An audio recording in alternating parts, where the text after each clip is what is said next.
মিথ্যে, যে কোনো সময় আপনি সালাম দিবেন, এটাই শরীয়ত। সালাম দেওয়া যাবে না এরকম পরিবেশ দুনিয়াতে কোথাও নেই।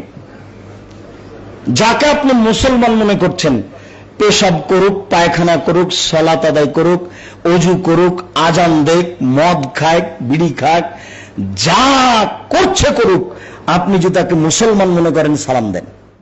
সালাম রাসূলুল্লাহ সাল্লাল্লাহু আলাইহি ওয়াসাল্লাম সালাম দেওয়াকে বৈধ করেছেন সর্বাবস্থায়, শুধুমাত্র যদি কোনো ব্যক্তি রাসূল সাল্লাল্লাহু আলাইহি ওয়াসাল্লাম অপছন্দ করতেন সালাম দেয়া অথবা নেয়াকে। কোনো ব্যক্তি যখন টয়লেটরত অবস্থায় থাকে, যেহেতু এই অবস্থায় রাসূলুল্লাহ সাল্লাল্লাহু আলাইহি ওয়াসাল্লাম সালাম দেয়া বা নেয়াকে অপছন্দ করেছেন, টয়লেটে রয়েছে অথবা টয়লেটরত অবস্থায় রয়েছে, সালাম দেওয়ার কোনো অবস্থা নেই।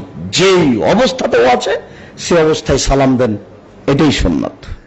সালাম দেওয়া যে কোন অবস্থায় যাবে, হ্যাঁ, যতক্ষণ পর্যন্ত আপনি বাথরুমে নন।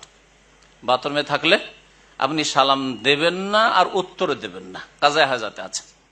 তাহা নগদ মিথ্যে, যে কোনো সময় আপনি সালাম দিবেন, এটাই শরীয়ত। আর যদি স্বামী স্ত্রী মিলনে থাকেন, এই দুটো অবস্থা ছাড়া সে যে অবস্থায় থাকুক না কেন, আপনি সালাম দিতে বাধ্য, আপনাকে সালাম দিতেই হবে।